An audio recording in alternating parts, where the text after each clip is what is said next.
बुद्ध चरित्र चंद्रोदय, 5वां सर्ग। कंठपरी जयमाल। कंठपरी जयमाल। शाक्यों के अनेक सामंत थे, उनमें से दंडपाणि एक प्रचंड योद्धा था। गोपा उसकी गुणवती पुत्री थी। उसका सुंदर मुख चाव से चंद्रमा के समान चमकता था। जब उसकी उम्र 16 वर्ष की हुई तो उसके अंग अंग में जवानी भर गई। तब दंडपाणि ने उसका स्वयंवर रचा और देश विदेश में निमंत्रण भेजा। स्वयंवर का समाचार पाकर राजा सुधोधन बहुत प्रसन्न हुए। उत्साह से भरकर विचार करने लगे कि अगर राजकुमार सिद्धार्थ का विवाह हो जाए तो हृदय की सब चिंता और संताप नष्ट हो जाए। अगर राजकुमार का मन प्रेम की डोरी में बंध जाए तो वह वैराग के चक्कर में न पड़े। अगर एक बार कली के रस को चख ले तो फिर मतवाला भौरा योगी न बने। संसार को बहुत बड़ा लाभ देखकर राजा ने राजकुमार को बुला लिया। उन्हें पांव लगते देखकर हृदय से लगाकर अच्छी शिक्षा देने लगे। दंडपाणि हमारा सेनापति और सामंत है। वह बड़ा धर्म परायण और बुद्धिमान है। उसकी पुत्री गुण और शील से भरी हुई है। सब लोग उसे रूपवती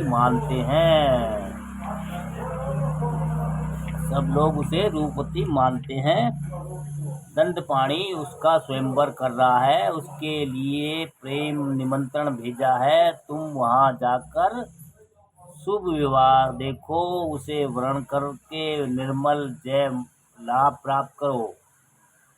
उसके बाद लौकिक और वैदिक रीति से विवाह करो। उसे देखकर मैं अपने नेत्रों का लाभ प्राप्त करूं। पिता की बात सुनकर राजकुमार भयभीत हो गए और व्याकुल होकर बोले कि भाई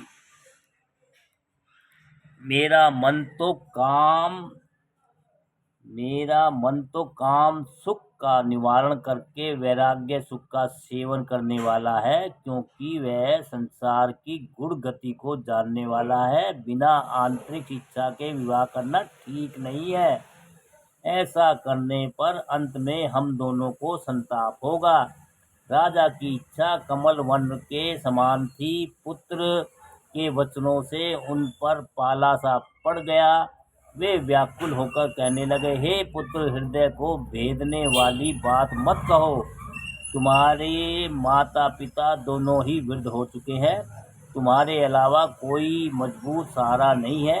देश पुत्र होने से तुम हमारे वंश के विभूषण हो। हे वत्स, तुम ही पैतृक संपत्ति के अधिकारी हो। अस्तु, मेरी बात मानकर स्वयंवर में जाओ और कुमारी को जीतकर विवाह करो। पहले हमें कुछ सहारा दे दो, फिर इच्छा हो तो वैराग ले लो।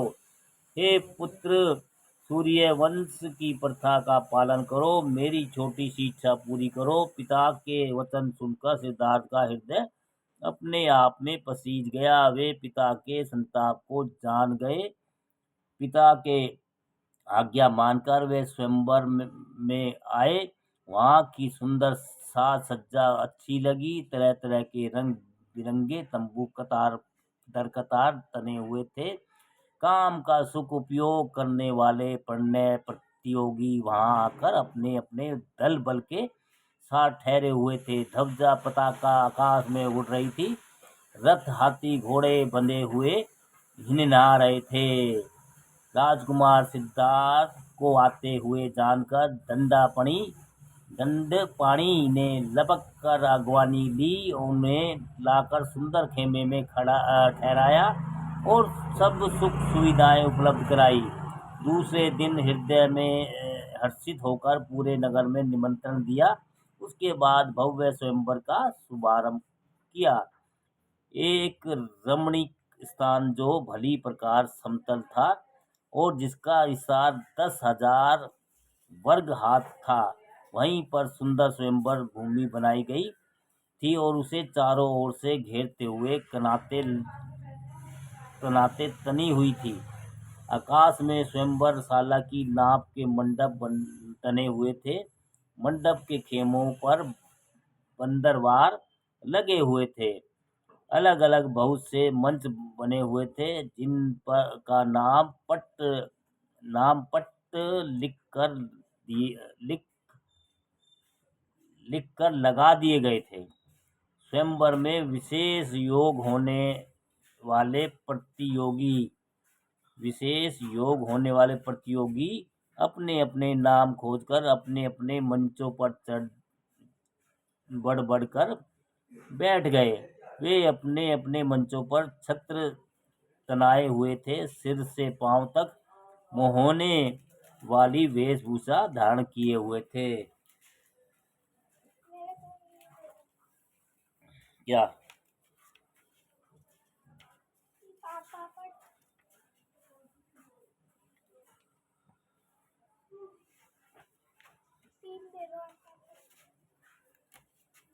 ये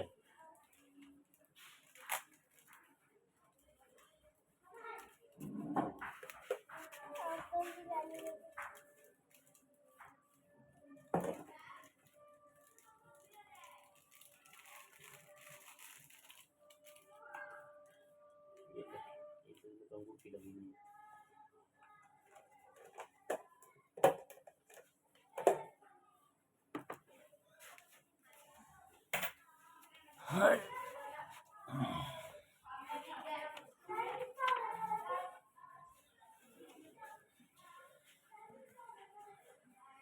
उनकी टेढ़ी चितवनें तोमर के समान तीखी थी।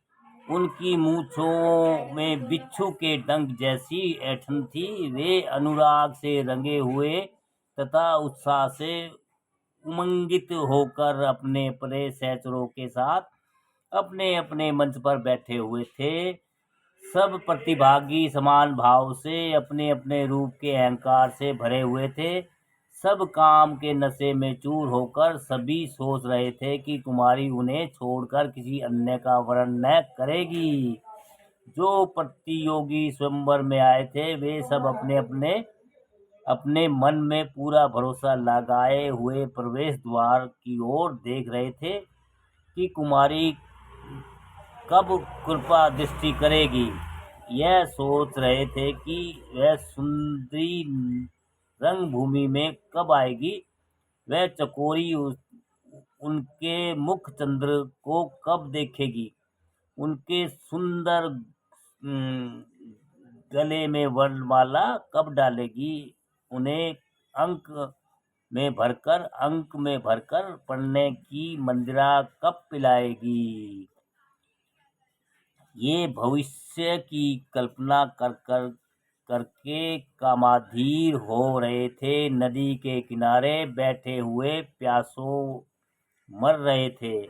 उसी समय शंखनाद हुआ और पूरी स्वयंवर सभा सतर्क हो गई।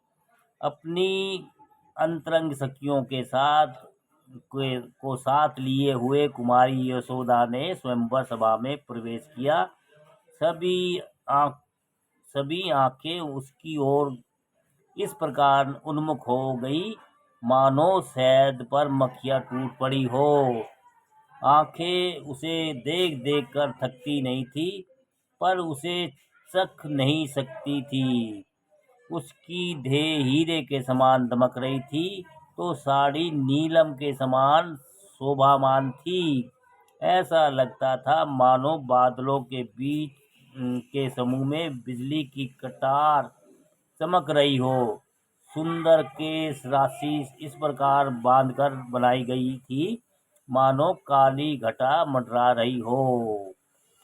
उनके लाल और गोरे मुख चंद्र को देखकर पूर्णमासी का चांद भी अपूर्ण प्रतीत होता था। ऐसा लगता था मानो सुंदर कपूर में मणि का चूर्ण मिलाकर उसके मुख को बनाया गया हो।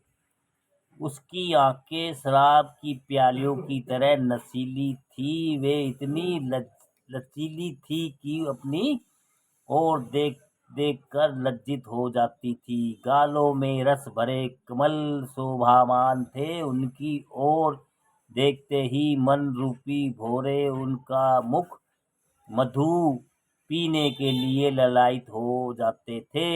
उसके सुंदर होठ काम रस से लाल हो गए थे, मानो मधु से भरी हुई सुंदर कलियां हो। जब वह अपने होठों को भींचती थी तो ज्योति की एक धारा सी लची उलिचती थी। पता नहीं दांत चमक रहे हैं थे कि मोती दमक रहे थे।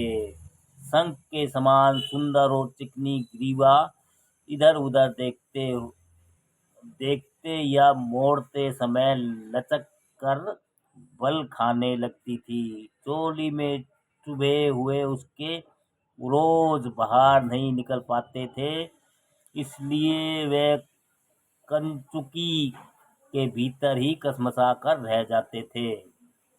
उनके हाथों में कंगन और कमर में करधनी शोभामान थी। पैरों में मधुर आवाज करती हुई पायल बज रही थी। भुजाओं में रतन जड़े हुए बाजूबंद और कानों में कर्णफूल थे। उन उसकी केश राशि काली थी। उस पर सुंदर चूड़ामणि शुक्र ग्रह था।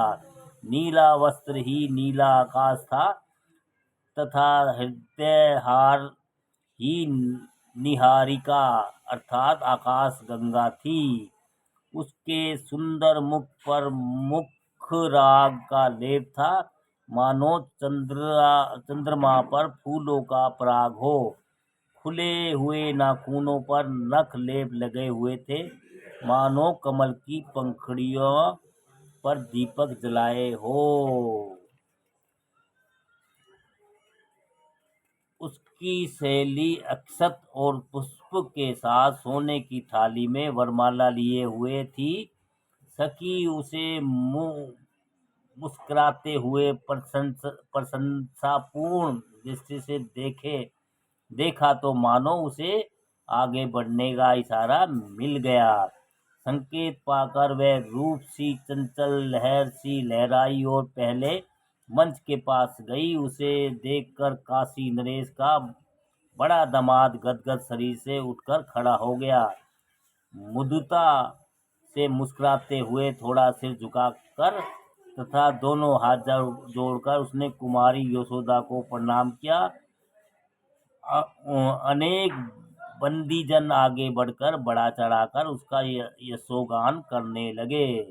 थोड़ी देर तक उसका यशोगान सुनती हुई, गुनती हुई, सोचती हुई, देखती हुई वहां पर खड़ी रही। फिर सुंदर चंद्रवदन मोड़कर वह सुंदरी धीमी चाल से चलते हुए दूसरे मंच की ओर चली गई। जहां जहां जाकर उसका निर्मल मुख चमकता था, वहां वहां दीप शिखा सी दमक उठती थी। सहज भाव से ही वह सुंदरी जिसे देख लेती थी, उसकी आंखों को बहुत बड़ा लाभ मिल जाता था। जिसकी तरफ देखकर वह मुस्कुरा देती थी, वह ऐसा प्रसन्न हो जाता था जैसे कोई बच्चा लड्डू पा गया हो। 20 मंच पटल पार करने के बाद वह वहां आकर रुकी जहां राजकुमार सिद्धार्थ बैठे हुए थे। राजकुमार सहज स्वाभाविक ढंग से उठकर खड़े हो गए। उनका काम भाव संयत रहा, उनमें कोई विकार नहीं आया। सहज भाव से सिर झुकाकर उन्होंने कुमारी को प्रणाम किया। वह उन्हें देखती रही, मुख नहीं मोड़ पाई। कुमार के घुंघराले केसों पर लटक रहे थे, कमल के समान सुंदर नेत्र गहन गंभीर थे, मानो संसार भर की पीड़ा समेट कर उसमें अपने भीतर भरे हुए हो। विधाता ने उस मुख को पहले अमृत से मोया था, फिर शराब से धोया था और उसकी धोवन को अपने पास रख लिया था। बाद में उसी धोवन का कुछ भाग कमलों को, कुछ पलाश पुष्पों को तथा कुछ गुलाब के पुष्पों को दे दिया था। उनके दोषहीन अधर शहद जैसी मीठी वाणी बोलने वाले थे। उनके उज्जवल दांत हीरो जैसी स्वच्छ हंसी हंसने वाले थे। उनके सर पर सोने का मुकुट, कानों में कुंडल और हृदय पर मणिक माला थी। वे ताम्र वर्ण की पोशाक पहने थे। वह मनोहर मूर्ति मन को मधुर लगने लगी तथा आंखों को सुख देने वाली थी। उसे बसंत ने फूलों की छेनी से गढ़ा था। उसके अंग अंग सुंदर सांचे में ढले हुए थे। उसे एक बार देख लेने पर आंखें हटाए नहीं हटती थी। वह अनुपम रूप लेखने योग्य नहीं था, केवल आंखें खोलकर देखने योग्य था। उस रूप को देखकर यशोदा के नेत्र को ऐसा पछतावा होने लगा कि विधाता ने पलकों के कपाट व्यर्थ ही बना दिए थे। वह चित्र से चित्रित मुग्ध हिरनी के समान ठगी हुई सी अपने स्थान पर ठिठक कर खड़ी रह गई। वह अपनी सुध बुध खोकर मन लगाकर देख रही थी, न हिलती थी, न डोलती थी और न बोलती थी। उसी समय उसकी सखी ने उंगली कोंच कर उसे सतर्क किया। वह ऐसे जाग उठी मानो नींद टूट गई हो। इधर उधर देखकर लज्जित होकर चल पड़ी और अगले मंच के पास आई।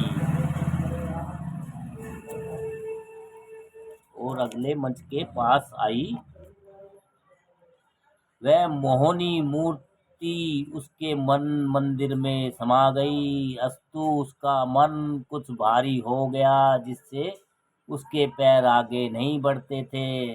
जिन आंखों में सिद्धार्थ का वह रूप समा चुका था, उन आंखों से अब कोई दूसरा कैसे दिखाई देता। उसकी आंखों को अपनी मेहनत की दुनी मजदूरी मिल चुकी थी। अब उसे कुछ देखने की इच्छा नहीं थी, केवल खाना पूरी बाकी रह गई थी।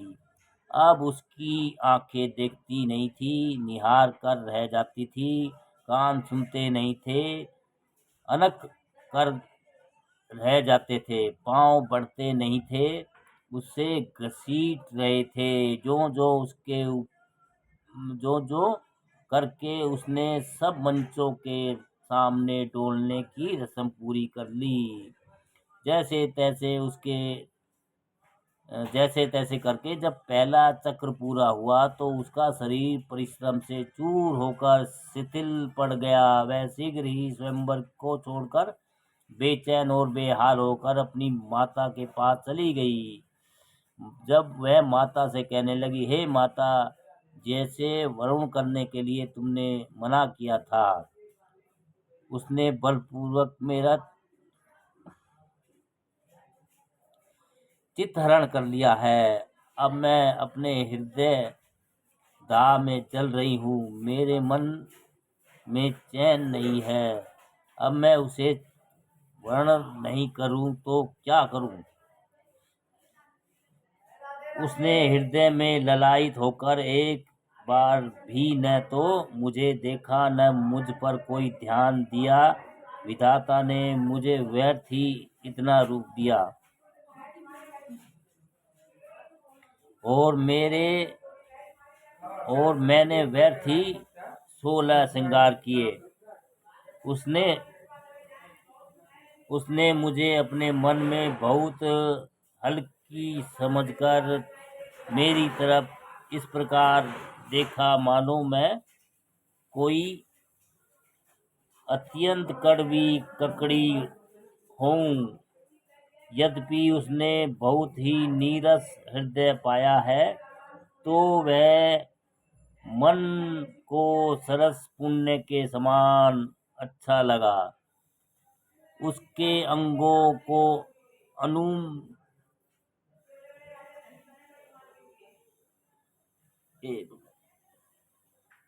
आंखों में आंसू आ गए भाई। उन उसके अंगों को अमुक काट छांट देखकर मुझे सारी सृष्टि उसकी जूठन जान पड़ती है। अगर मैं पहले उसे न देखती तो क्षण भर में ही किसी अन्य पुरुष का चुनाव कर लेती, पर उसे देखने के बाद अब कोई दूसरा दिखाई ही नहीं देता। जहाँ देखती हूँ वहीं दिखाई देता है। यह तो मैं उसे देखते ही जान गई कि असित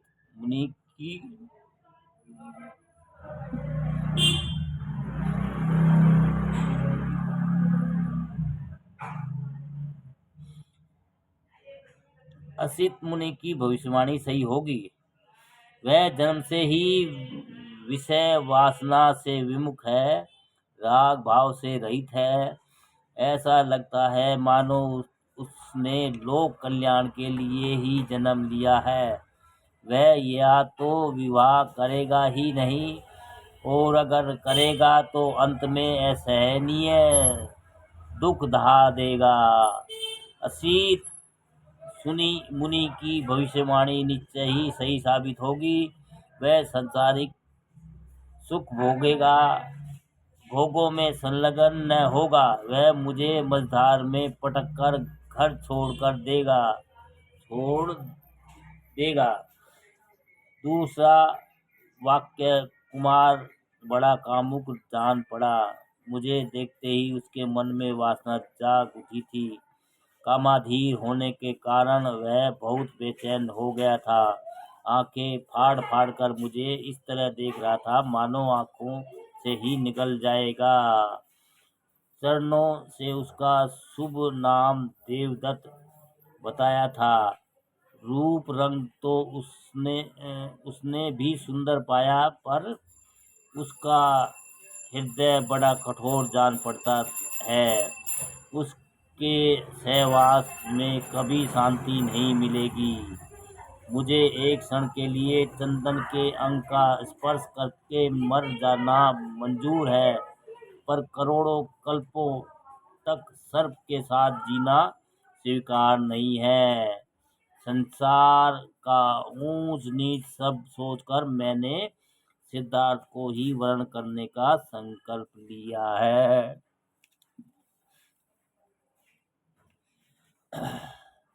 हे माता, अगर मुझे पर तुम्हारा सच्चा प्रेम है तो उसे वर्ण करने की अनुमति दे दो। उसकी माता उसके मन की तीव्र प्रेम पीड़ा को जान गई और व्याकुल होकर बोली, मैंने जब सदैव ही तेरी इच्छा पूरी की है, तो अब कोई रुकावट क्यों डालूं? भले ही वह कल वैराग ले ले, पर आज तेरे लिए ही आया है।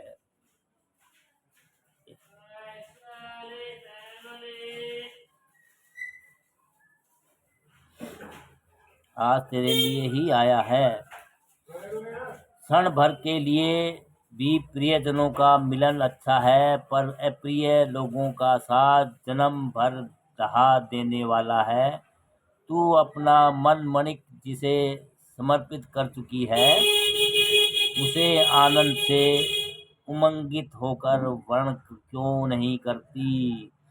माता की बात सुनकर उसका मन प्रसन्न हो गया, देह गदगद हो गई। शहर सने से भरकर वह पुनः स्वयंवर शाला में गई। वह उसी मंच के पास गई जहाँ मन रूपी पतंगे को जलाने वाला मुख रूपी दीपक प्रकाशित हो रहा था। उसे देखकर राजकुमार सिद्धार्थ एक बार फिर खड़े हो गए। एक दूसरे की ओर देखते ही उनकी आंखें मिल गई। राग रंजित होने से उसके सारे शरीर में कंपन होने लगी। स्नेह सिक्त होने से उसके शरीर में जड़ता आ गई। उसके पैर जमीन को छोड़े ही नहीं पाते थे। आगे कैसे बढ़े? मंच भी ऊंचा था, उस पर कैसे चढ़े? हाथ उठते ही नहीं थे तो कुमारी क्या करे? कंठ मिलता ही नहीं था तो माला कैसे पड़े? राजकुमार उसके गाढ़े संकट को जान गए। उसके लिए उनके मन में स्वाभाविक स्नेह और प्रणय पैदा हो गया। तब वे मंच को छोड़कर नीचे आ गए। थोड़ा आगे बढ़कर यशोदा के पास खड़े हो गए।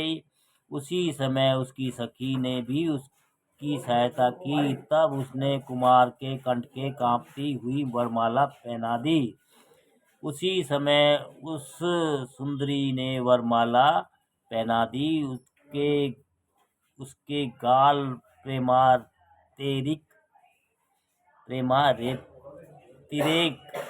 से रोली की तरह लाल हो गए। वह राजकुमार के मुख से अपनी आंखें नहीं हटा पाती।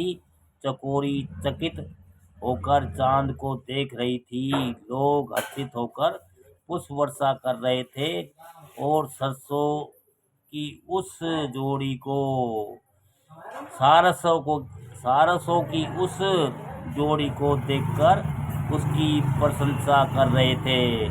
उसी समय सखियां मंगल गीत गाने लगी और अमंगल मुख मोड़कर दूर भाग गए।